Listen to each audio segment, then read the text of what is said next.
Hey, oh my God. Hi. Okay, so I yayed. Okay. Well, it's okay. I did get a little bit worried. So anyway, thank you so much for y'all, everybody jumping on. I apologize for that. I'm excited to have Kim Wilson here today. Hi, Kim. Kim has just been such a mentor to me and Megan both.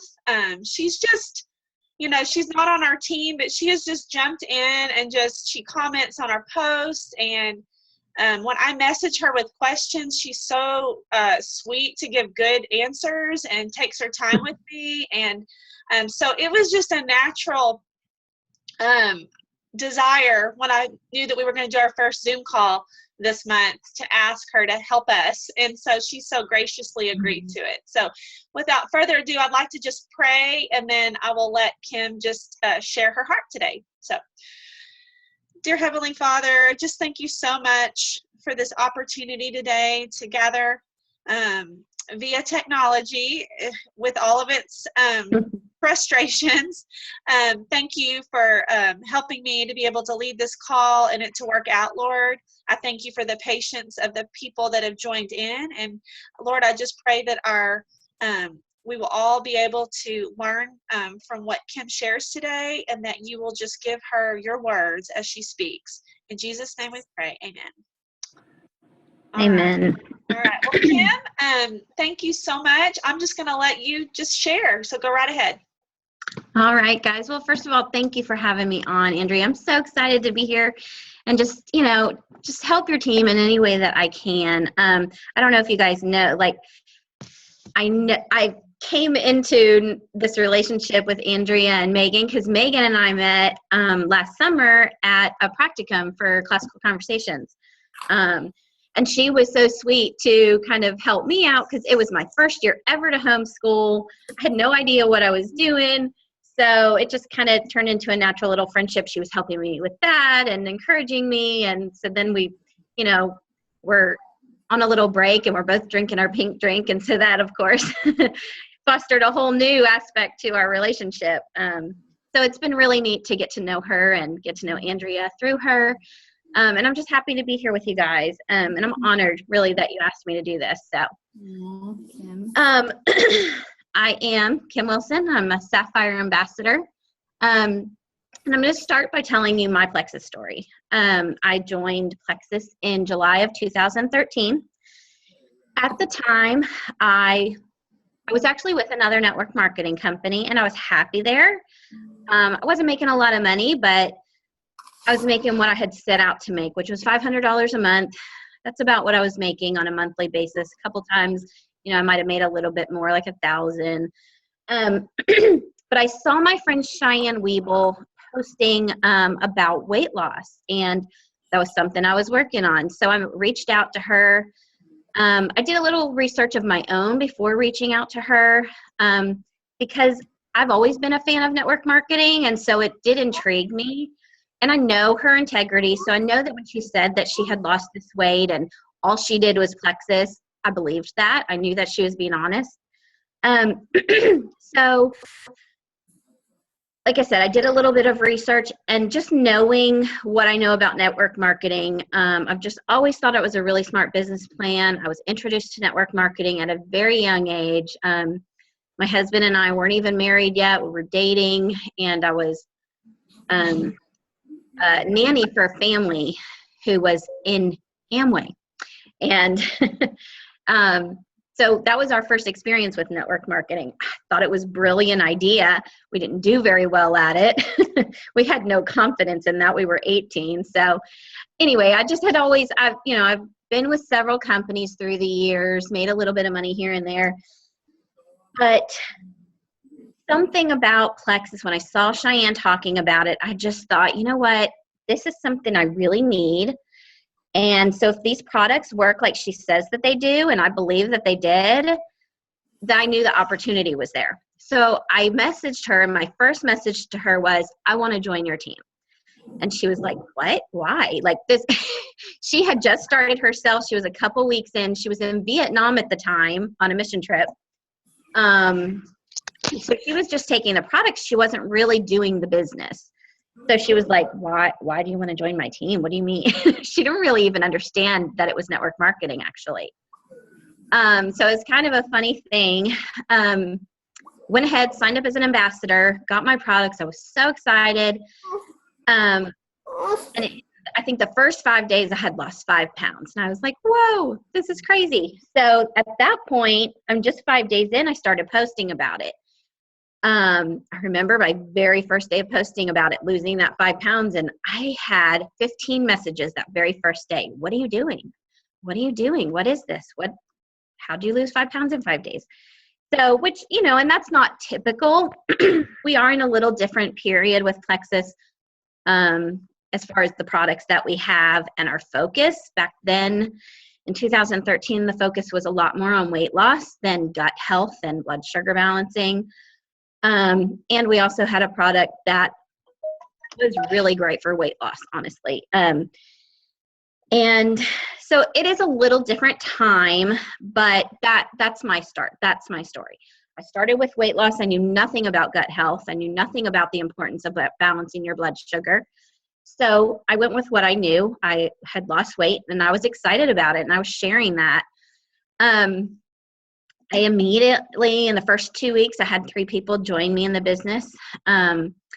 One was my best friend who was also on my other network marketing team. I was with Rodan and Fields, so that was skincare, is a completely different aspect. And I knew pretty quickly, probably in my very first month, that I was making the switch. I was going to stop working Rodan and Fields, and I was going to start Plexus. I found that it was just easier to get people to spend money on their health than on their skincare. Even though I loved Rodan and Fields, I loved their products. It was expensive, and it's a luxury. It's not something that people, I think, need. And when you don't have the money, you're not going to spend that kind of money on your skin like you will for your health. Because when you do it for your health and for weight loss, weight loss was the focus then, but that in turn does help you with your health, right? There's so many issues related to being overweight. So, it happened really organically in the beginning for me. I'm going to be honest. Just that spark. I knew immediately, though, that I was going to work the business. So I did start intentionally trying to grow a team. I didn't sign up with that intention at first. I wanted to see if the products worked, but they did immediately. So that made it easy to just be passionate and share right away. Like I said, I went silver in my first 2 weeks. Cheyenne wasn't even in the country. She didn't know what. My best friend, Christina, messaged Cheyenne because they had met once years ago. She lives in Maryland, by the way. She messaged Cheyenne and she was like, Kim went silver. Can I post that? And she was like, are you guys there?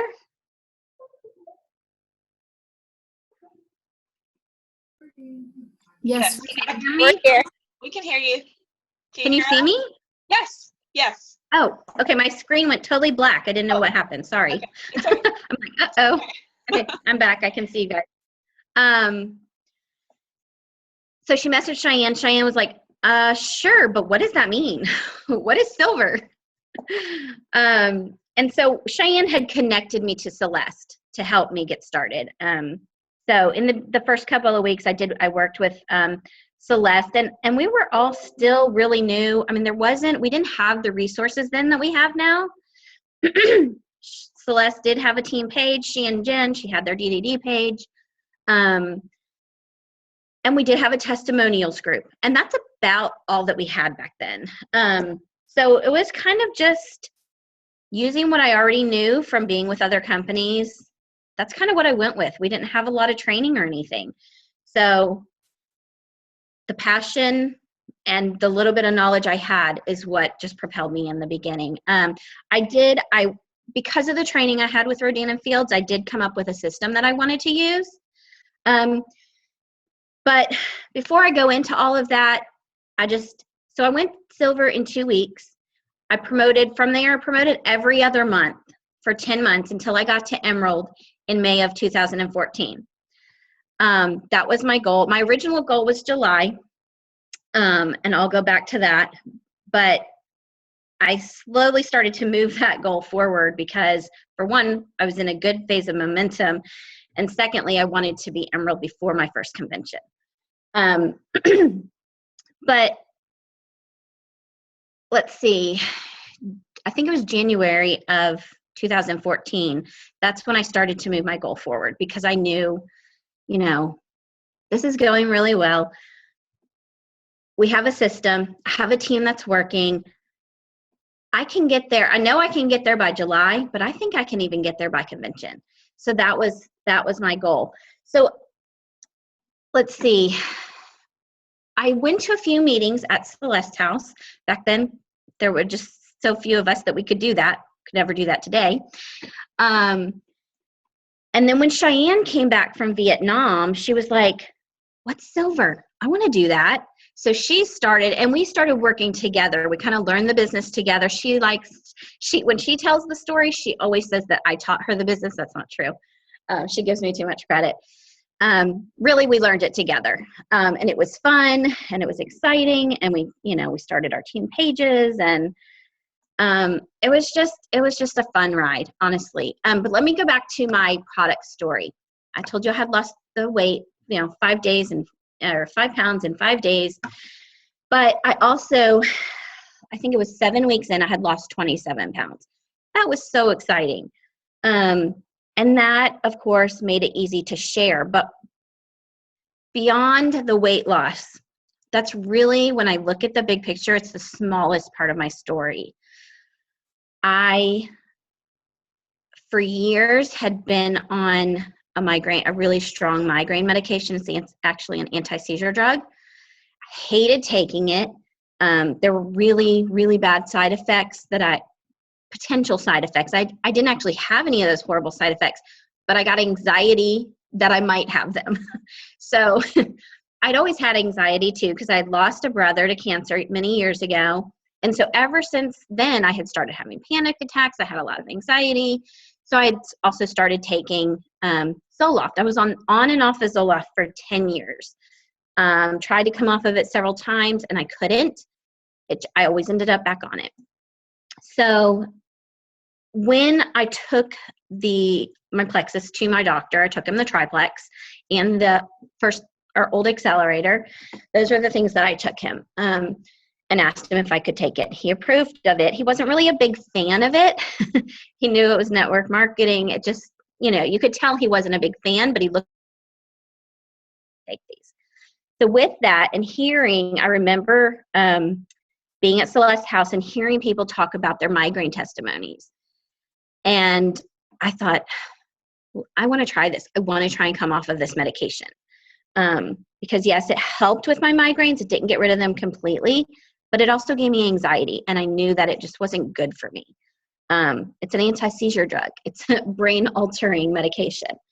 So when I took it to him, I said, I want to start weaning off of my migraine medication and see if this helps. Again, he wasn't a fan. He didn't think that it would work, but he said, okay, if you want to try it, we'll try it. So over a period of 4 weeks, we slowly weaned me off of it. It's not something that you just come off of cold turkey.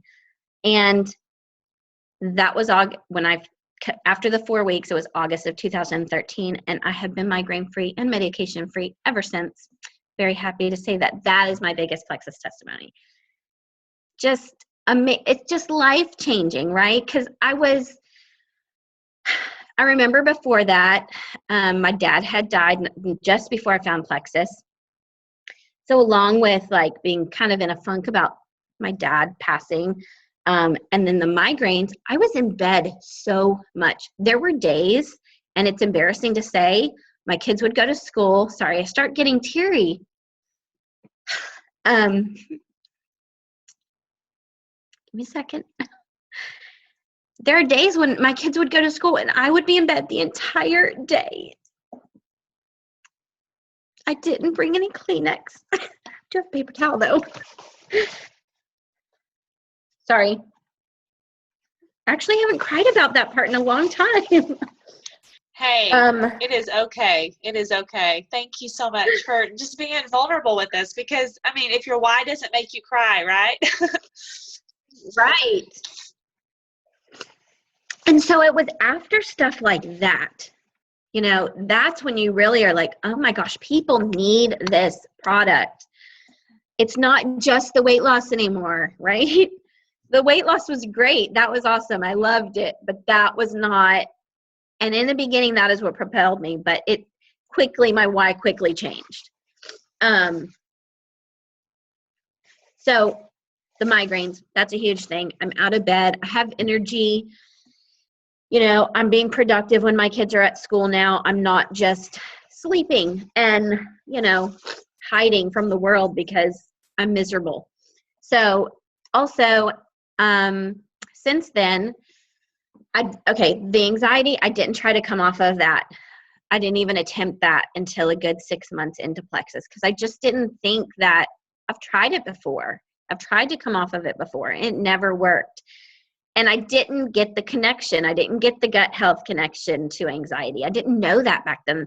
We didn't talk about all of that like we do now. So it took me a while. So I did eventually go off of it. I didn't talk to my doctor. I just tried it on my own. And I haven't been back on it since. So that was another thing. That's another big thing. Because I was on it for 10 years. Over 10 years, I believe. Or right around 10 years. And so that's another huge thing for me. I had plantar fasciitis. This is kind of a funny story. I had plantar fasciitis really bad. Again, it's not something I thought Plexus would help with. It just wasn't. I just wasn't in that frame of mind. I was at convention, very excitedly up on stage for being Emerald, which that was my goal, right? So it was a very exciting moment. Susie McCall all the Emeralds were up on stage. Susie McCall was speaking in front of us as we're all on stage. She's talking, and all I can think about is, oh my gosh, hurry up. My feet are killing me. And I was like, that whole moment was ruined by my plantar fasciitis. I'm just shifting my weight back and forth from one foot to the other. And when we finally go sit down, I was telling my best friend, Christina, oh, my feet hurt so bad. I was so glad when she was done. And we went straight from there. She's like, you have to get on ease. Well, it was Fast Relief at the time. She said, you have to start that. So we literally went from that session to the product store, and I bought some and I started it, and I've been on it ever since. And I haven't. That took probably 6 weeks before my plantar fasciitis was completely gone. It wasn't like, it didn't happen right away, but 6 to 8 weeks until it was completely gone, and I have not had it since. So another life-changing thing, because I just remember, and you start to forget things. You start to forget how those things affected your life until you really sit down and think about them. But I remember getting up in the morning and just barely being able to walk. It was so painful. So that's another thing that it's helped me with. I had restless leg syndrome really bad, and that it helped pretty early on, but I didn't even realize it until at some point I had run out of product. And it was right before we went on vacation. So even though I ordered more before we went on vacation, we were without it while we were on vacation we were gone for like 3 weeks. And my husband started complaining about my legs because it used to be something that he complained about a lot because I was constantly moving during the night. And I was like, you know what? I noticed when we went to bed that they were kind of restless. And then it just clicked. I was like, it's the plexus. It's the plexus that that helped. So I was like, oh my gosh, I cannot let that happen again. So that, and actually if I do occasionally go, go off of my products I try for like 2 weeks at a time, every like 6 months to a year, just to kind of reset things. I just feel like I don't want my body to get too used to it. A naturopath had recommended that one time. And so I've just kind of done that periodically. And the last time I did it, I noticed the restless legs come back, and I was like, ugh. So I couldn't stay off of the Slim. I think it's the Slim that really helps me with that. So I did get back into the Slim, and I'm kind of careful now, because at first, the first few times I did that, it didn't it didn't really affect me. But this last time it started to come back. So I was like, I don't want to do that. So those are all, and I know there's other things, like whenever I'm telling the story, my best friend's around, she always reminds me of the things I'm forgetting. Because, when they don't affect you on a daily basis, you kind of forget about them. But kind of like childbirth, you forget the pain after a while. So, and I also want to tell you really quickly about my son, because my whole family are on these products. All of my children were all on Triplex and X Factor. Now my daughter, she loves Slim. I don't give it to her every single day, but most days she drinks it. There are days she goes without it. It's not like with her, I don't feel like she has to have it every day. But in 2013, my youngest of my 3 boys was 8, and he was really struggling with IBS and constipation. We had tried so many different things, taking different things out of his diet, just nothing was working. My pediatrician had said to put him on a probiotic, so I brought him our probiotic, of course, and he approved that. So we put him on the Triplex. I took him the Triplex and asked him if there were any of those that he couldn't take, any of the ingredients, were they not okay for him? And he's like, no, I don't see anything that, he couldn't take that would hurt him. So he started the Triplex, and within 2 weeks, his stomach was so much better. He was a different kid because he was miserable. He was on a daily laxative before that. He was, we'd have to do enemas sometimes. He was on Miralax. It was just, and even on those things, he was still miserable. So within 2 weeks, when he started to feel better and he was going to the bathroom regularly, and it wasn't a struggle, like I wasn't having to help him or get on him to try and make him try to go, it was just, that was a miserable time for him and for me. So when it started to help, we were like, wow, it really is helping. I mean, because, part of me thought this could help him, but then part of you is like, is it really going to help? Because this was still early on. I still hadn't had all of my results yet. I mean, the migraines was the first thing, and that was early on, but all the other things that were related to gut health that I didn't know about then, I was still skeptical, might be the right word, if it could help with all these different things. So when we started it, I wasn't really sure, but so when it did start working, we were like, wow, this is amazing. Okay, so that was in November when he started, November 2013. Christmas that year, because my kids were in public school at the time, during Christmas break, we were out of our normal routine, right? So he wasn't getting it every day. Because we weren't in that routine. We were just out of the habit of giving it to him. Before he went back to school, those issues came back. And we were like, no. So got him back on that. And of course, now we're a lot more careful not to let that happen. But just amazing to me that his quality of life has been so changed by it too. Benefits from it. We all love it, but he and I have had life-changing experiences with it. So I wanted to share that with you guys because I think hearing those testimonies are so important to know people need these products. Don't be afraid to share them with them because they can change their life. And, that's such a big thing.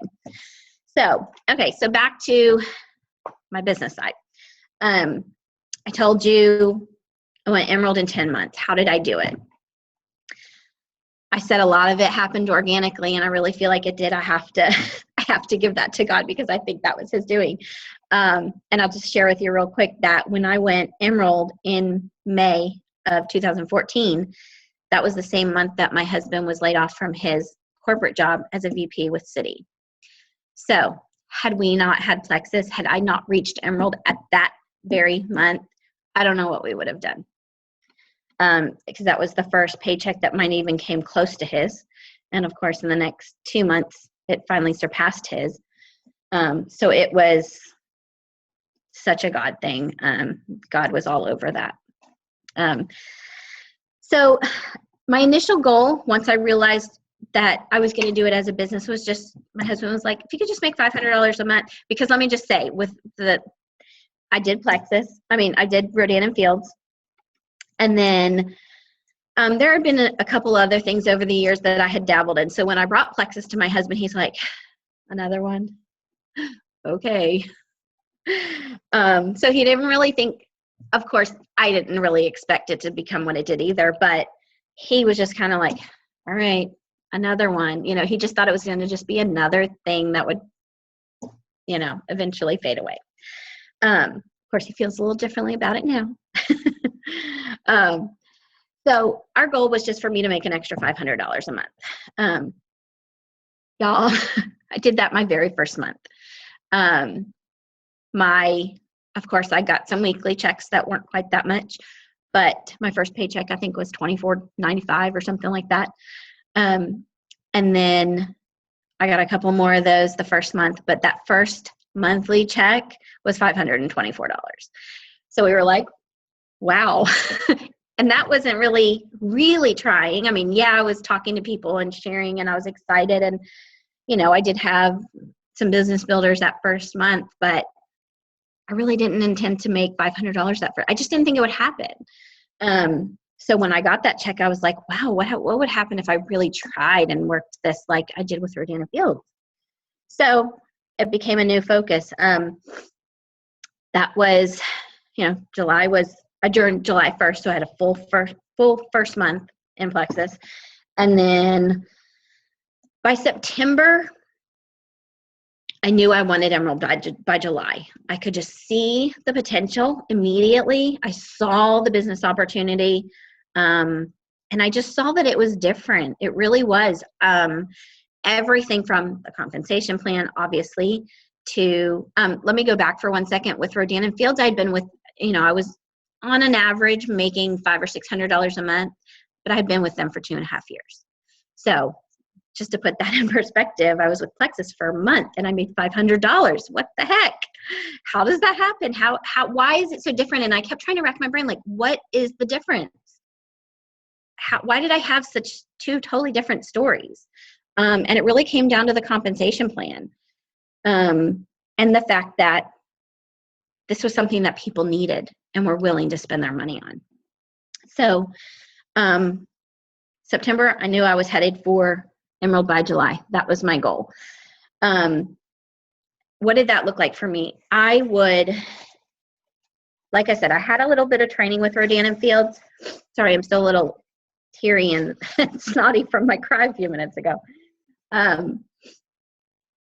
So they had taught, I actually had quite a bit of training with Rodan and Fields, which in the beginning with Plexus, I felt like that was the only thing that they had over Plexus was we didn't get a lot of training.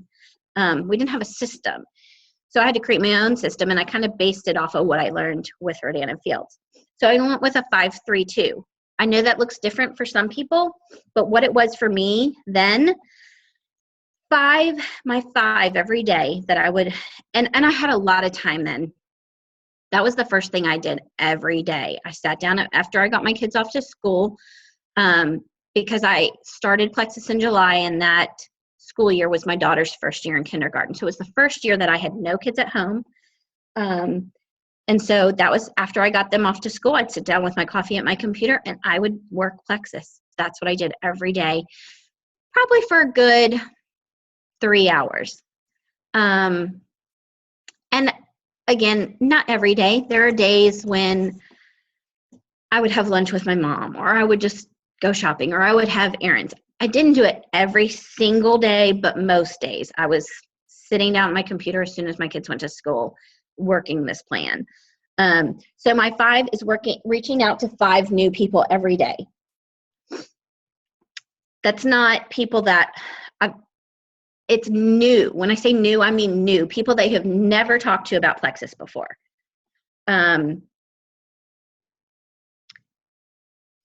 Where do I find those new people? Anybody who would like a Plexus post of mine, I would write their name down.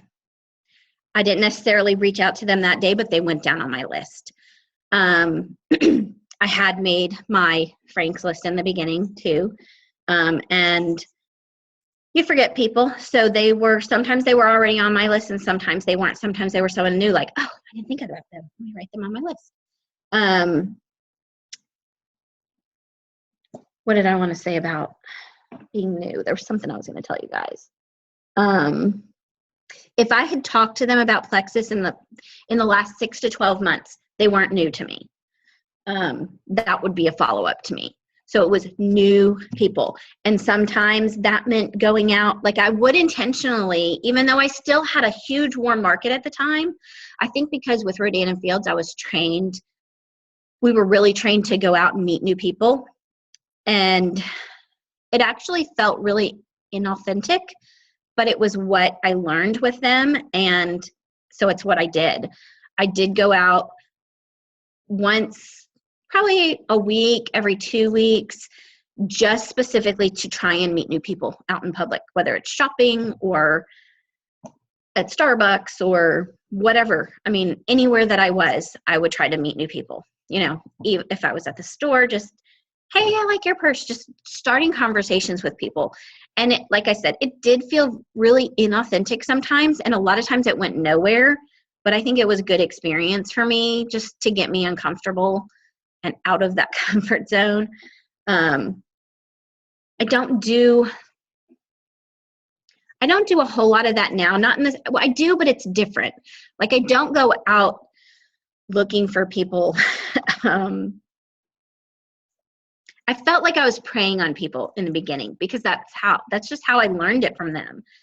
And so that's what I did. I don't feel that way now. I feel like now I do try and go out and intentionally form relationships, but that's not how they taught it then. It was to find people for Rodan and Fields. So that's what I did. But only now I was doing it for Plexus. So like I said, that didn't go super great for me. I did get 2 new customers out of it in the beginning, doing it that way. But if I could just tell you, just to be real and authentic with people, really be invested in them and care about the relationship that you make with them. Don't see them as your new prospect from the beginning. I think it makes a big difference when it's just a mindset shift, going from, I want to go talk to these people because I want to get them on my Plexus team, or, just really focus on just building your network of friends. Just make friends. That's really what I do now. And it's so much more fun. It's a lot less nerve-wracking. And it works a lot better for business that way. So new people, totally new. My three is follow-up. Now, Andrea and I have talked about this a little bit before privately, but 3 to me was following up with 3 people that I have reached out to about Plexus. It could be people that are interested in the products or people that were interested in the business, either one of those. But it's just reaching out to people that I've talked to about Plexus before, but nothing has come of it yet. It could also be, Andrea had asked, well, is that people who are already customers? It could be people who are already customers, but my follow-up wasn't following up with them as a customer to see how they're doing with the products. That wasn't my 3, but it could be reaching out to them to see if they're aware of the business opportunity. Are they happy? If they're happy with their products, reach out to them and make sure they know about the opportunity too. Because those are the people, your customers that are happy with their products.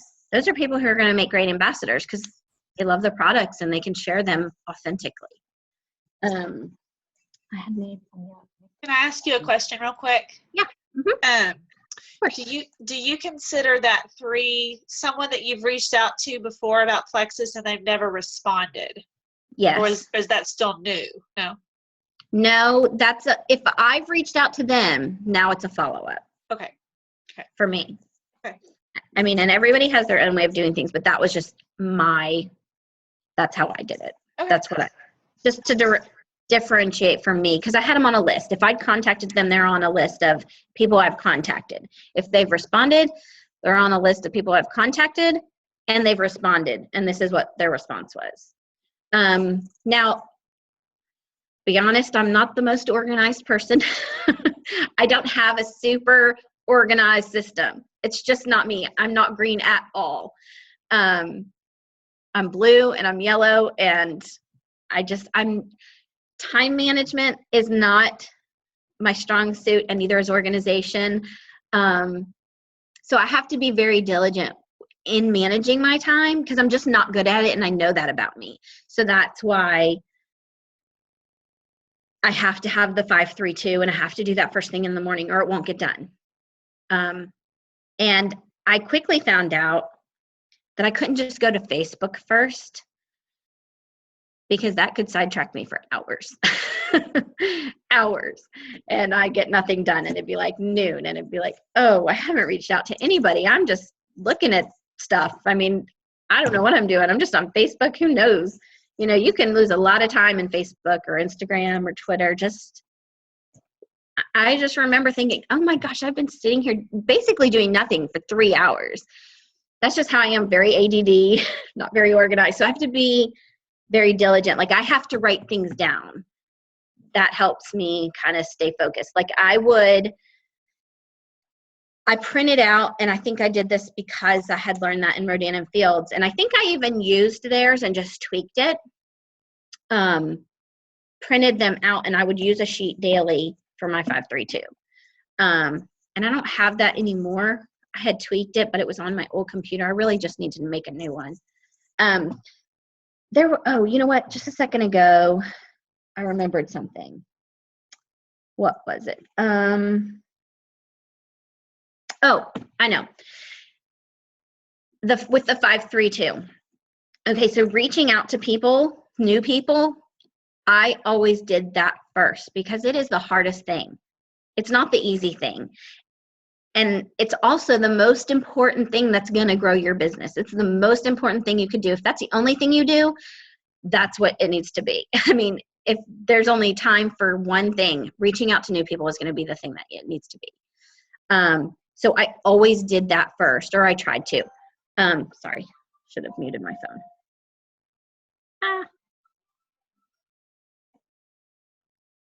Okay. So do that first because it's the most important and it's the hardest thing. So it's the thing that you're likely to put off. And if my day got away from me, then that wasn't going to be the thing that got left undone. So start with that. Start with the thing that's hardest for you, and reaching out to new people is usually the hardest for everybody. I know it was for me. It's uncomfortable. And I always tried to tell myself that I would start with the hard people. That didn't always happen. They would kind of get pushed to tomorrow's list sometimes. But I tried to teach my team to start with those hard people first because they're often going to be the people that are going to be good because they're the people that are probably successful that you're intimidated by. So I just wanted to make sure I said reach out to those new people. That's the first thing you want to do. And for the 2 reasons of it being the hardest and the most important. Can I ask you a question about that too? Yeah. Okay, so this is something that we all talk about. So when you say those 5 people, do you just wait till you're messaging them and then decide, okay, I am going to bring up Plexus, or I'm just going to build a relationship? How do you do that? Okay, it depends. So if it's somebody that if it's an old high school friend that I've thought about that's popped into my head and I think they would be really good or they really need Plexus or whatever the reason is, if I haven't talked to them in a really long time, okay, so I have done both. What I recommend is reaching out and just cultivating that relationship again first. I've done it both ways, and every time that I've reached out, okay, so not every time. That's not totally true. I have had people when I've reached out to them and said, I'm specifically reaching out to you about Plexus. I have had people join my team or become customers through that. I have. But, well, It's really a hard road, and I think you need to play it by, I think you need to take each person and evaluate that individually. It depends on what kind of relationship you had with them before. It depends on, what you know about them as a person. If it's somebody that that's really into health and wellness, or maybe they're just super entrepreneurial and that they've done network marketing before. I think there are different things that do constitute you just reaching out and saying, hey, I thought of you today and I'm reaching out to you for a specific reason, and here's why. This is what I'm doing. I think you would love it. I think it would be great for you. Whatever it is, authentically, whatever you feel about that, I think you can do that. But I think you need to take it on, person by person basis, and what you know about them and what your relationship with them already is. So I think both can work. And maybe now the reason I feel like I need to kind of cultivate that relationship first, I think I've kind of gone through that list of people that I feel comfortable with reaching out to and saying, hey, I want to talk to you about Plexus. So I think maybe that's kind of where my struggle is in my head, is that's where I am. But I think that a lot of people, especially in the beginning, do have people on their list that they can reach out to, even if they haven't talked to them in a while, and say, hey, I want to talk to you about Plexus. Let me tell you about it. And here's why, So I think both can work. But right now, where I am in my business and my journey, I feel like I have to cultivate first, because I've kind of gone through that warm market of people I'm comfortable with doing that. So, does that answer your question? Yes, it really does. I mean, okay. It helps to just hear your, how it's different now than it was in the beginning. That helps too. So, yeah, totally. I mean, so many things about your business are going to change over time. Obviously, your why changes. It starts as one thing and then it quickly grows into other things. And I mean, there are a lot of things that change. I think that changes too. Just like, there's so many things I did differently in the beginning that I wouldn't do today. Like the, preying on people at the store, stuff like that. Wouldn't do that today. And it's it's a big relief off of my shoulders, because it was very uncomfortable to do that. It wasn't fun, but when you're just going out and you're just meeting people to, build a relationship with them, that's different, that's fun. Let's see.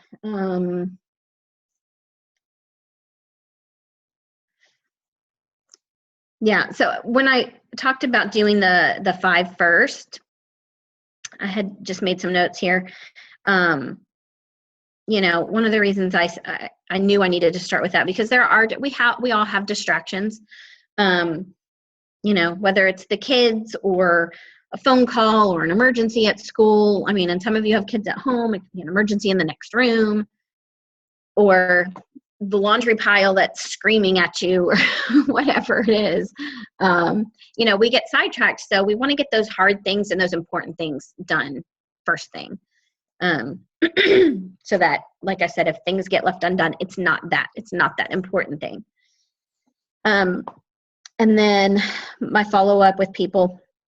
So it's people that I've reached out to that haven't contacted me. It's people that I've reached out to that maybe we've gone back and forth a couple times, but they just haven't made the decision to try the products or join the business or whatever it is. I call it dripping, like I drip on people, even if they don't respond. And that people, I think a lot of people ask about that. Like, if you reach out to people and they don't respond, you keep bugging them. And I'm like, I don't call it bugging.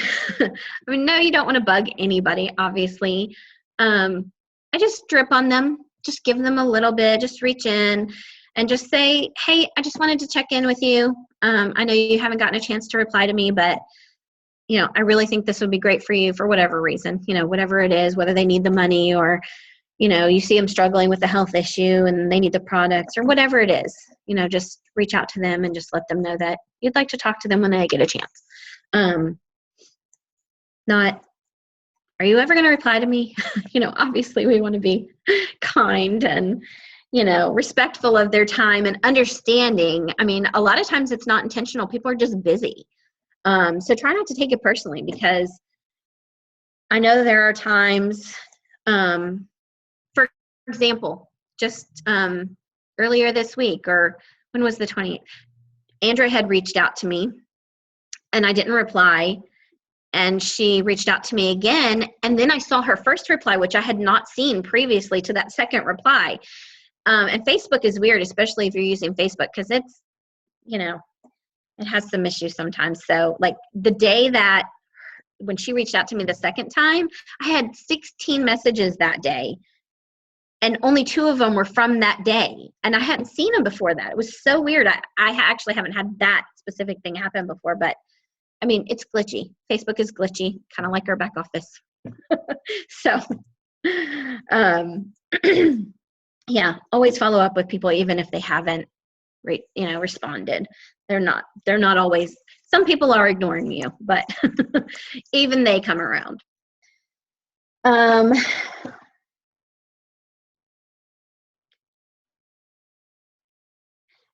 We also talked about it can be follow up with customers, but when I do my 3, when I'm doing my 5-3-2 and I'm on my 3 and I'm reaching out to customers, it's not just to check on them and see how they're doing.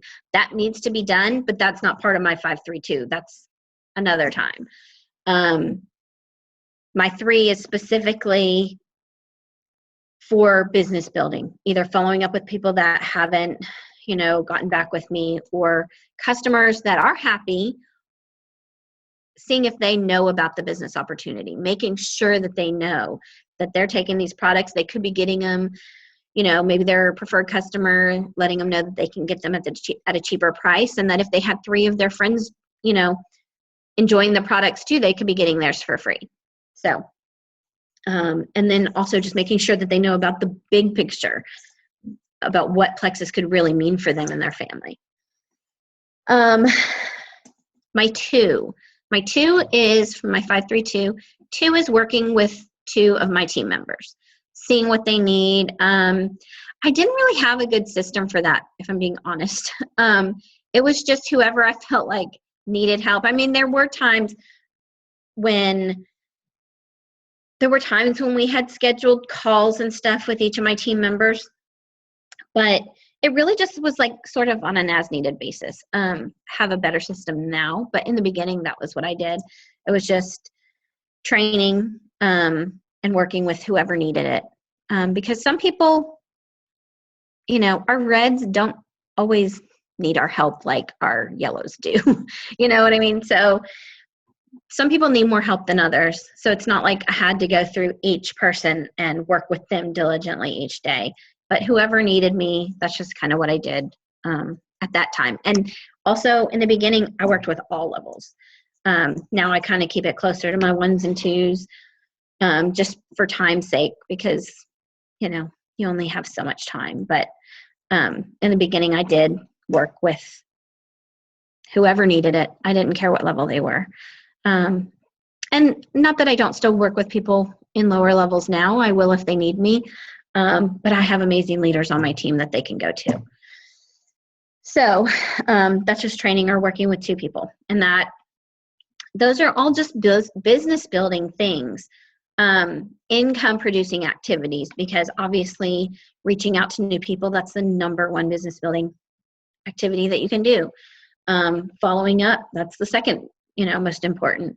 And then training your team to do the same things that you're doing. So those were my 5-3-2. That's what I did. I still basically do that. Again, I'm going to be honest, and this year has looked a lot differently for me because I'm homeschooling. This is my first year, and that's been my focus. Trying to kind of get refocused in Plexus. I didn't realize how much of my time I would put into homeschooling. I thought, I can get this done in just a few hours because that's what everybody says, which I can, but again, I'm not super good at time management. So our day kind of spreads out a little longer than most, probably. So I haven't been, so in the beginning, of our school year, my kids would be up and eating breakfast, and we would sit down to work at 9:00. And then after like 12, 1, 2, wherever we finished, then I would work Plexus after that.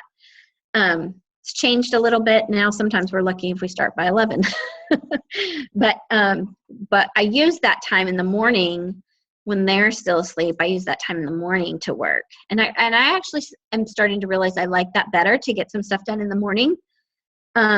Where if my afternoon gets away from me, I don't feel like I've done nothing, where before that was the case a lot of times. So, I mean, my day definitely looks different than it did when I first started. I had a lot more time to work it in the beginning, but that doesn't mean that you can't do it with, a lot of you stay-home mamas or, homeschoolers or whatever it is that you're doing. It can definitely be done. You just have to be more diligent about your time management. And I'm sure a lot of you are better at that than I am, because that's probably one of my biggest weaknesses.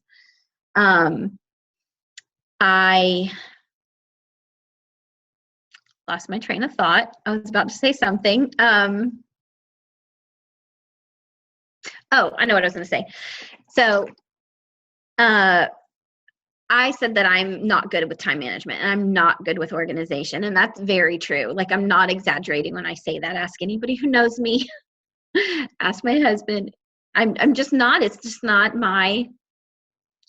a gift that I have. But I know that about myself. So I know that I have to be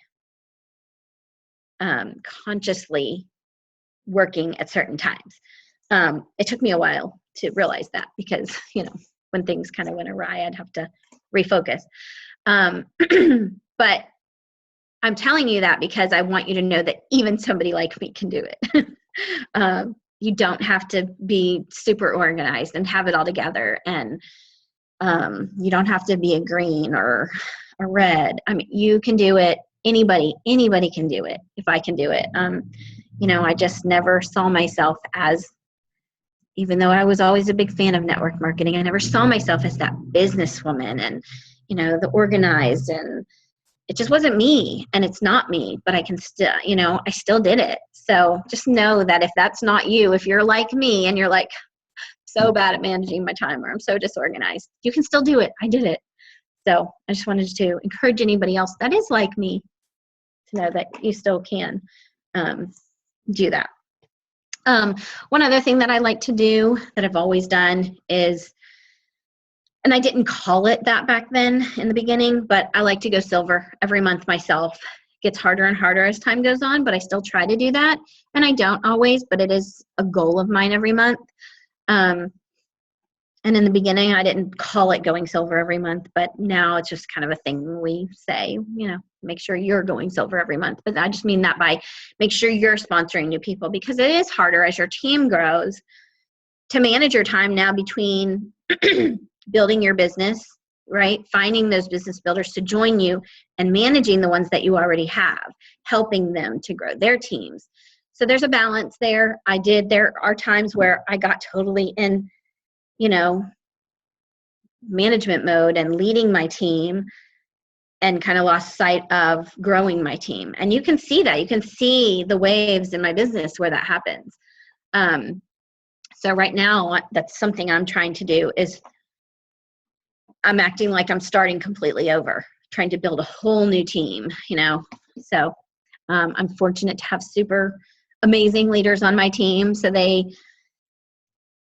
certain legs have just kind of taken over, and they're working their business and leading their teams, and it's kind of freed me up to just start over and just start building again, because it's a hard balance, but you can do it. Just make sure you don't ever fall into that mode, and if you do,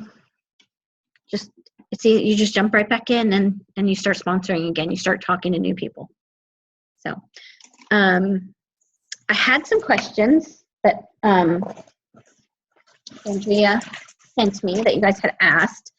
The contact list and how I organize it. I told you I'm not super organized, but so if you're not like me, it may not work for you. I don't use the index card system. My best friend Christina, she's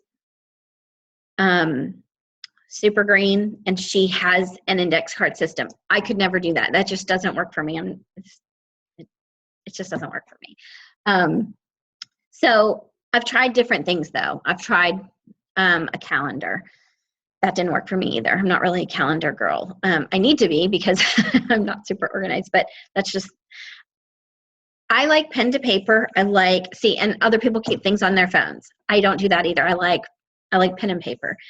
So I just keep a notebook, literally a spiral notebook, and that's what I use for contacts. I just keep a list of people that I've contacted, a list of people that have responded and what their response was. And then I like make little notes, like what their concerns might have been or questions and how I responded, so that I know I don't have to go back and scroll through emails or scroll through, 100 Facebook messages, because that can get, Facebook is weird. You try to scroll up and it'll automatically go back to the bottom sometimes. And you're like, where's that message? So I just make little notes in my notebook about how our conversation has gone, just questions that they had and how I responded, and then what their response was after that, and dates. I put dates so that I remember how long it's been since I've talked to them, so I can go back to that notebook, and and I keep the notebook in chronological order, so that where to go back and look and see how long it's been since I've talked to people. So that's how I keep myself organized. It's probably not the most efficient for a lot of people. It's just what I have to do for my crazy little mind that isn't super organized. And when do I work? I talked about how, when I first started, I worked first thing in the morning, and I worked for a couple hours, and that was pretty typical. That changed over time. This year, it looks completely different than it did in the beginning for me, like I said, because I'm homeschooling. So that comes first. That's my priority. And Plexus comes second. And that's just the way, you just got to have your priorities. Not that it doesn't get done, and not that it's not important, but I usually take care of my homeschooling stuff first, and then get started on I have, now that I'm letting them sleep later, and because we do have a lot of late nights with sports and stuff, I do get some stuff done in the mornings now. That's sort of been in the last couple of months. So I do take at least an hour and a half usually in the morning before they're up and eating breakfast. And then I usually get back to it in the afternoon. I do a lot while I'm sitting at gymnastics practice for 3 hours. I do a lot from there. So Tuesdays, I really don't do a whole lot because we're at CC all day, and then they have Awanas at night. So, and then we go straight from Awanas to a soccer game. So we're not home till 10 o'clock at night. So that day, usually Tuesdays, I get nothing Plexus done. And that's okay. As long as you're being consistent with it. There can be a day that you don't have time to do something, and that's all right. Just make sure the other days that you do have time, you're getting it done. And she asked about small, do you fit it in small spaces, or do you set aside specific time? I do both of those. I do a combination of that. I have those hours that I try to work in the morning when they're still in bed. And then usually when we're done school, I try to get a little bit done before we head out to whatever it is we have going on that day. And on Mondays and Thursdays, I actually do things in the evening. Those are the only evenings that I ever do anything. And I try not to do a lot, because when I first started, I did a lot in the evenings because, a lot of my team was working. So our team calls were in the evening, and I did a lot of my training and working with my team members in the evening. And I kind of let Plexus take away a lot of time from my family in the evenings, and I stopped doing that. Because it was really wearing on us. It was wearing on me. I was feeling stretched too thin. And I started to realize I need to get done what I need to do during the day when they're at school, and just have an evening or two each week where I can help the people who are only available in the evening. But but I can't just, because in the beginning I was just available whenever anybody needed me. If somebody called in the evening during dinner time, I would take the call. I don't do that anymore. I can't. And I thought it was not only important for me and my family, but important for them to know that you do have to have boundaries, right? Because we do this around our families. So if we're not making our family a priority, that's not really working around our families. It's not giving us the freedom that we are doing this for. So that was a learning curve. In the beginning, I did kind of let it take over. And it's hard when you're passionate about something and you're excited and your team is growing. It's hard not to let that happen. But I did see that it was starting to, affect us. So we made those changes, and that's what you do. You figure it out as you go. But yeah, a combination of set hours and working it into the nooks and crannies of your life. And if the nooks and crannies is all that you have, that's okay. Because a lot of us do only have nooks and crannies, right? If you're home with, how many kids do you have, Andrea? 7? Is it 7? 8. Oh, 7. Yes, I have 7. Okay, that's what I thought. I didn't want to cheat you if you had 10, but I thought it was 7. Yeah. But yeah, I mean, so you have to work it in the nooks and crannies because your life is full of, family. So, I mean, you have to work it in the nooks and crannies, and you can do it that way. Just whatever way it is that you have to work with, you make it work, and it's doable anyway, and that's the beauty of it. I think did we talk about?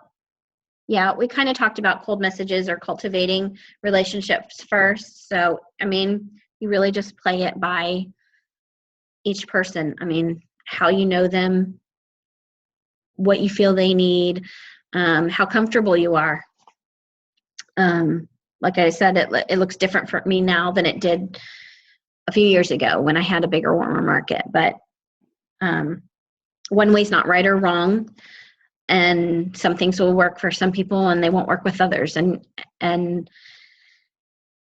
if you feel like, because there are people where I've cold messaged them and they've never responded over the years, never responded.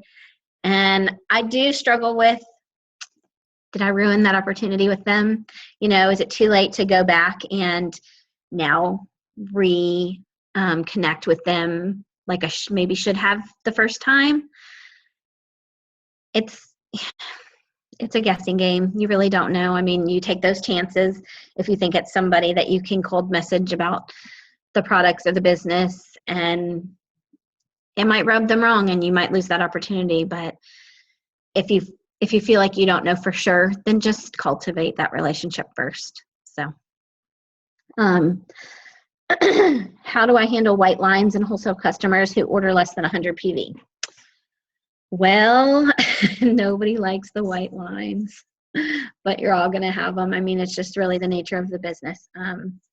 Attrition is normal, and that's important to know. You can't look at it and say, I have white lines. We all have white lines. It was really bad. Were you, I'm trying to remember when we switched systems. Were you with us with the old system? I think not. No, she wasn't. I wasn't. Yeah. Yeah, that was. Yeah, she came in April the next year. Okay, the old system was worse. We all hated those white lines. Like they never disappeared. I mean, for years they would be there. And we're like, get rid of the white lines, take them away after a certain amount of time. But they were there forever. So it was like there were gaps in my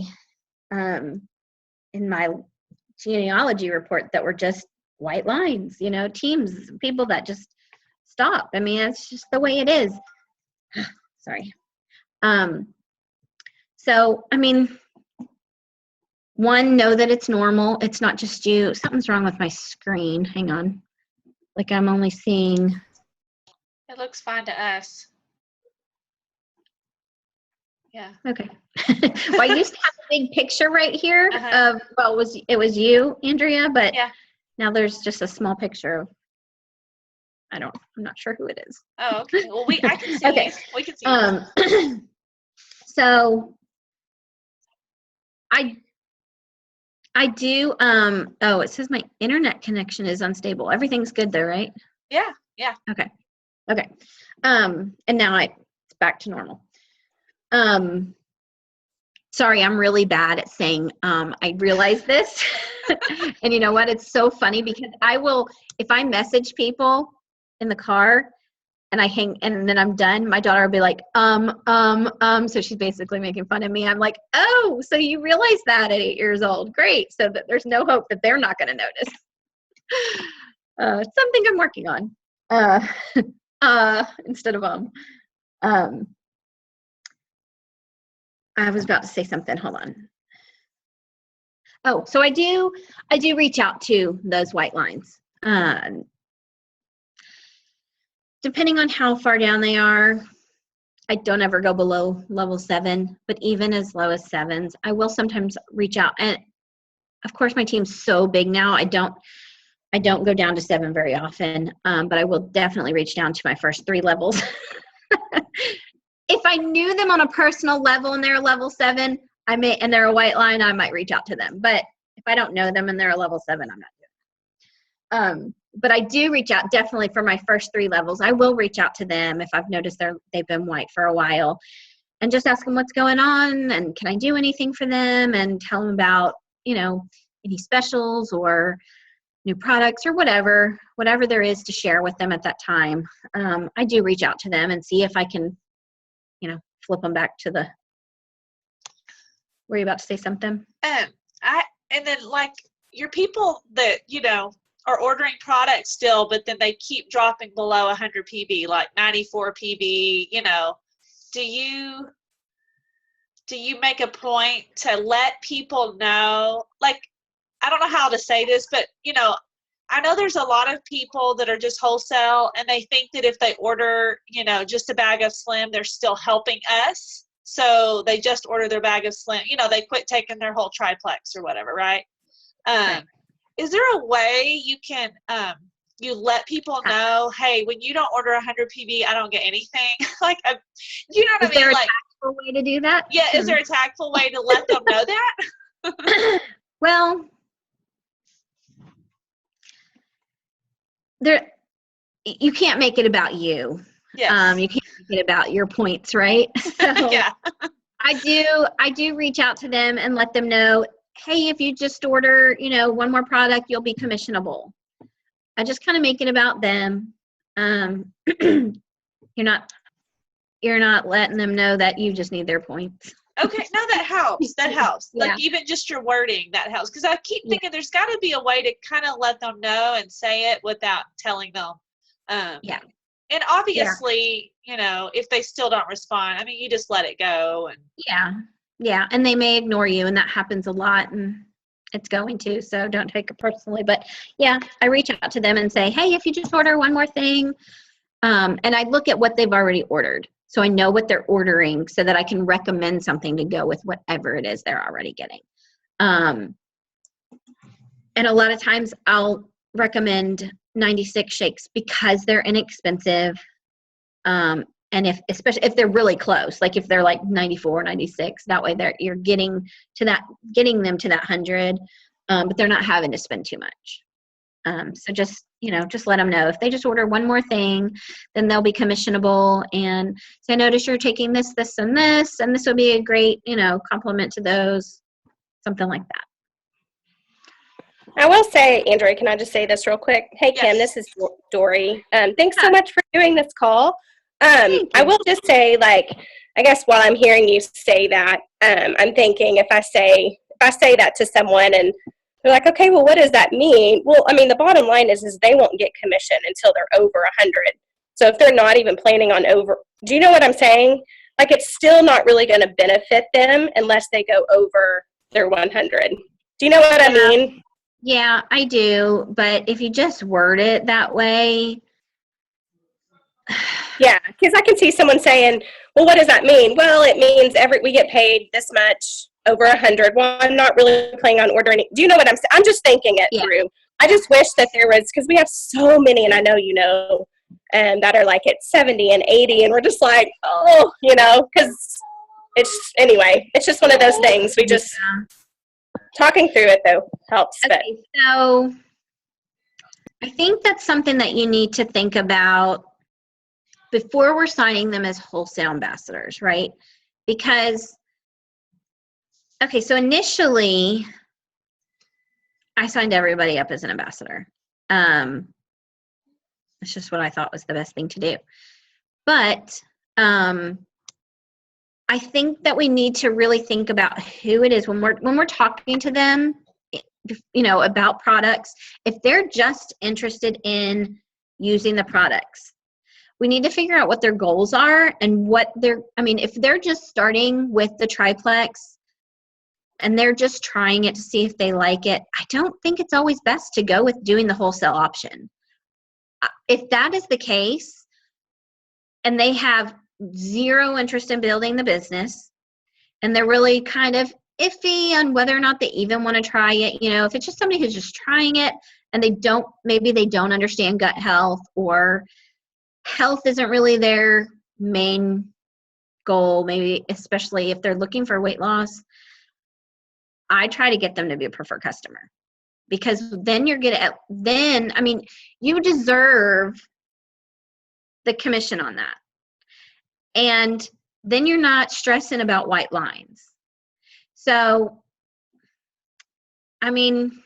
people have different takes on it. I've heard both sides. And I really think you need to take it, again, by who you're talking to, who you're dealing with, what they want from the products. If they at all see or have a vision for the business, if they get network marketing at all and they have any interest in the business, go wholesale. If they don't, and they're just trying the products, they're not super gung-ho about it, I'd sign them as a preferred customer. We do. Yeah, we do that, and we do feel like we qualify our people really well. I just think it's maybe just a part of the business. Do you know what I mean? Like, I'm talking, these are people that have been on it for a year, and I'm like, what's going on? Anyway, so I just was wondering if you guys had any other, but yeah. Yeah, it's just the nature of the business, I'm sure. It really is. And you just have to know that going in and try not to stress about those white lines. Because going in that those people are possibly not gonna hit their 100. And so when they don't, you can't stress about it. You just have to think, I just got to go out and find a new one, right? Replace them. If they're white lined, and this might be a good idea to write down your white lines, write down their names, and think of a new name and put it beside it and scratch out their name and say, this is who I'm going to work on to replace that one. Because it's going to happen. You cannot avoid it. You just can't. Not to say that you can't sometimes avoid it, but you can't entirely. Yeah. I think one good thing, I know not everyone, we had a retreat this past weekend, and Melissa Shaver, our upline, said something really well, and I was just thinking, I think even going through and seeing what they've been ordering or what they're on, and even say, hey, have you ever tried our X Factor? And just explaining to them, or even Edge. I know so many of us, need more energy, and this would even, just explaining to them, and just kind of like a courtesy kind of, or whatever. Yeah, and share what it's done for you. If Edge has given you great energy and you're living with it, you feel like it's really making a difference and you need it, share that with them, because they may be looking for the same thing. They often are. Yeah, so definitely, that's a great way to do it. By the way, your retreat looks so fun. Yes, it was super fun. It was awesome. Yeah. It was awesome. Yeah, Cheyenne and I have been talking about doing a new one, because we've done one once and it was just a weekend thing here in Rockwall, but it was so fun. So we're looking forward to doing another one, and we were thinking of something like that, like a cabin somewhere. That would be so fun. I love doing that stuff. It was fun. And I love Melissa too.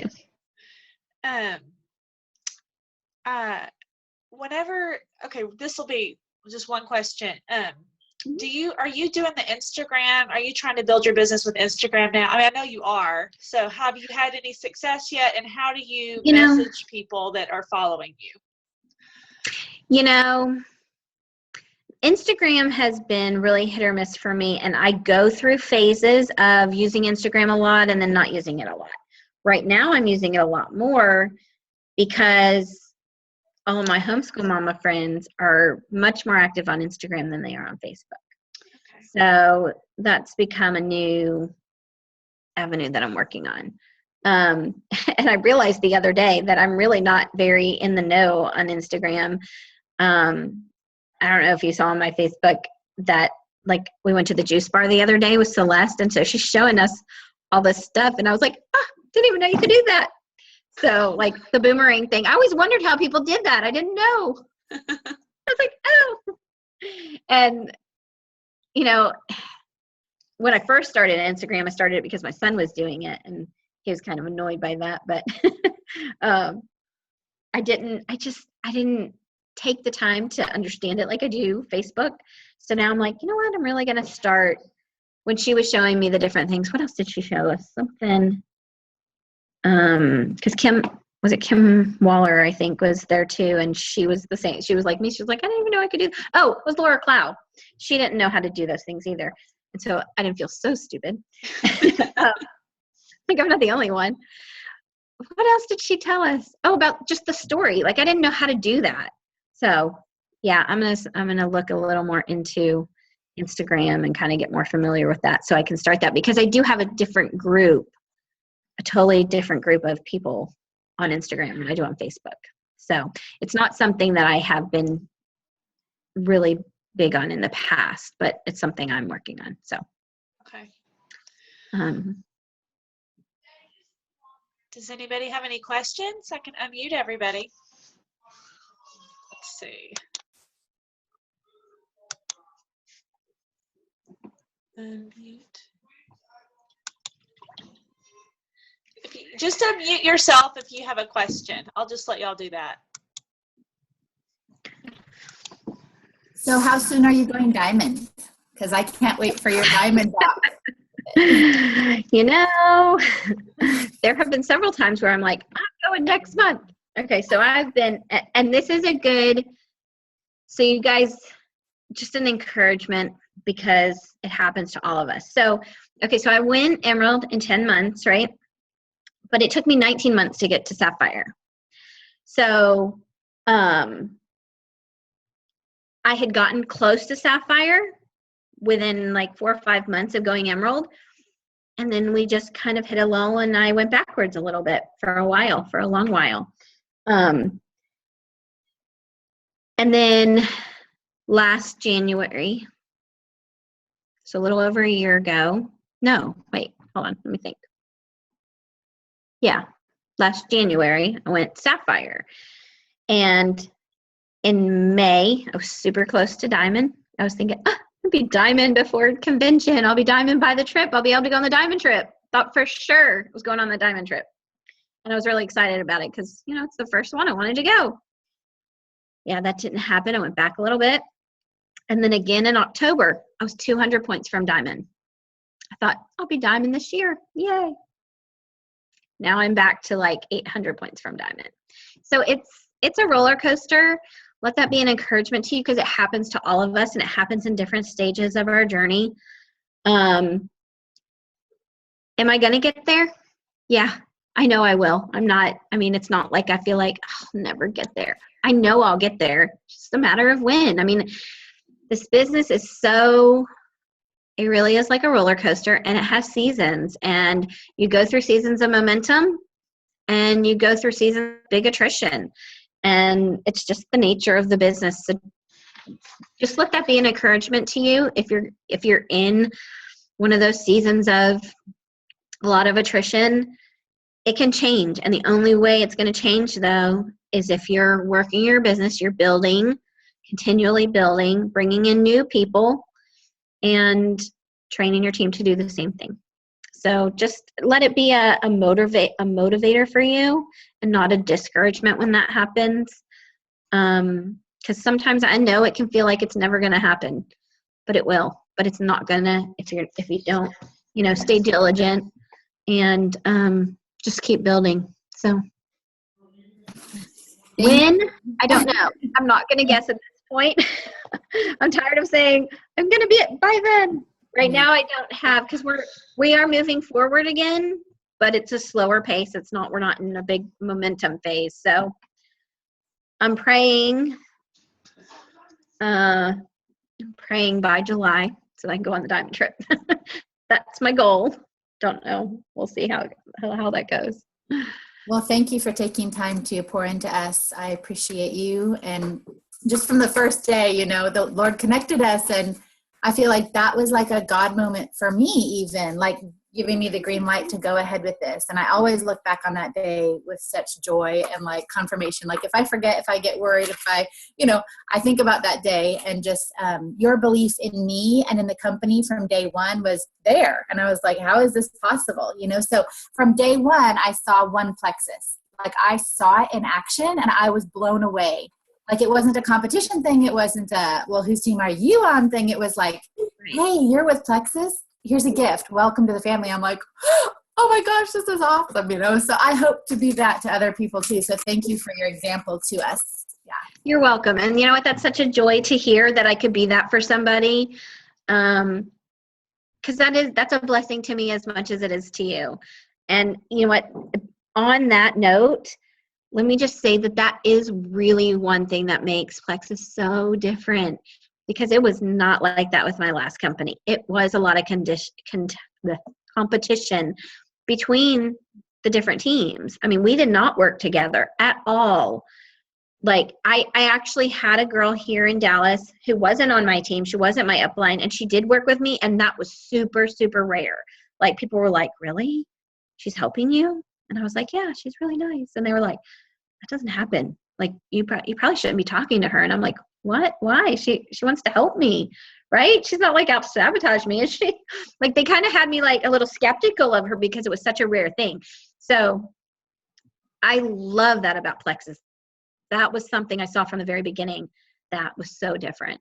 And it's very unique to Plexus. And I think it says a lot about the people that we're partnered with and their sideline sisters with.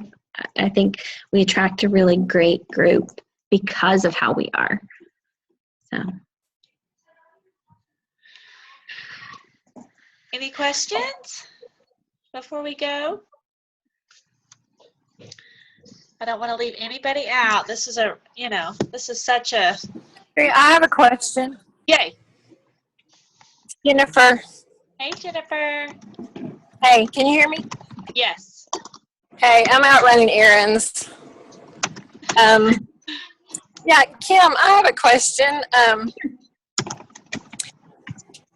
Have you found that things have slowed down since compliance cracked down about what we can post?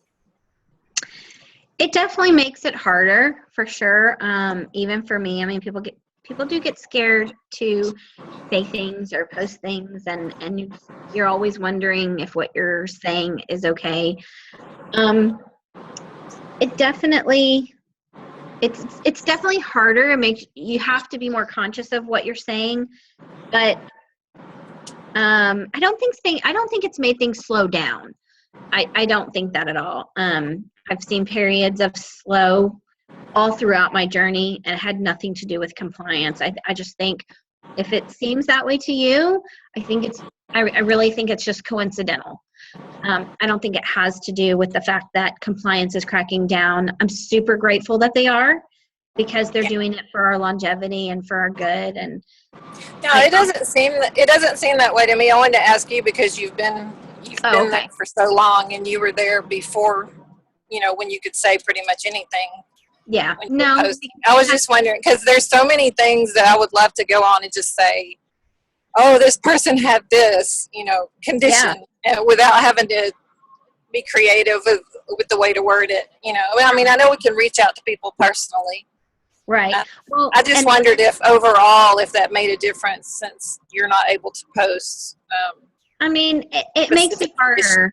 It makes it harder to post for sure, but there are lots of ways that we can still do that and still reach people And again, I mean, talking person to person with somebody, you can tell them whatever you want to tell them. So, Right.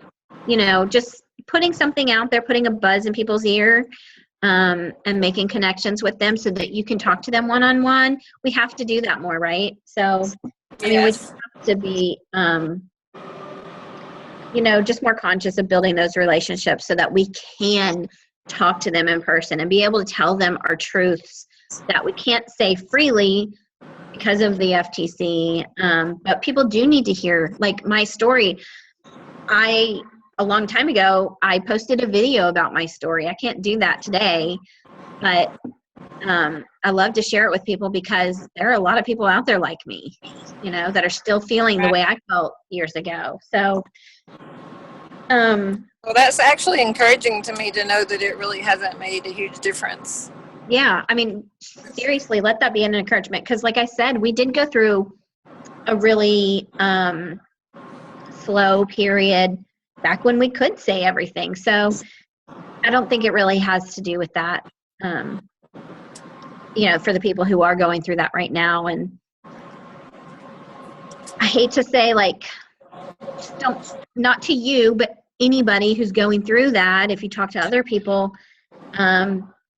I don't want people to use that as an excuse to be like, well, we can't say stuff now, so I'm never going to be able to do this. You know, definitely don't say that because that's certainly not the case. No. I've Yeah. only been in it for less than a year, so I Yeah. think compliance had already made those rules before I even joined. So Yeah. it hasn't affected Yeah. me. I just wondered. Yeah. No, I mean, like I said, we just have to be more creative and just remember that they're doing it for our benefit. So it's frustrating, but it helps us in the end Right. because we want Plex to be around forever. Yes. That's a good question. Okay, anybody else have anything else? We probably need to wrap it up, but if there's somebody that's out there that has something, go ahead. Okay.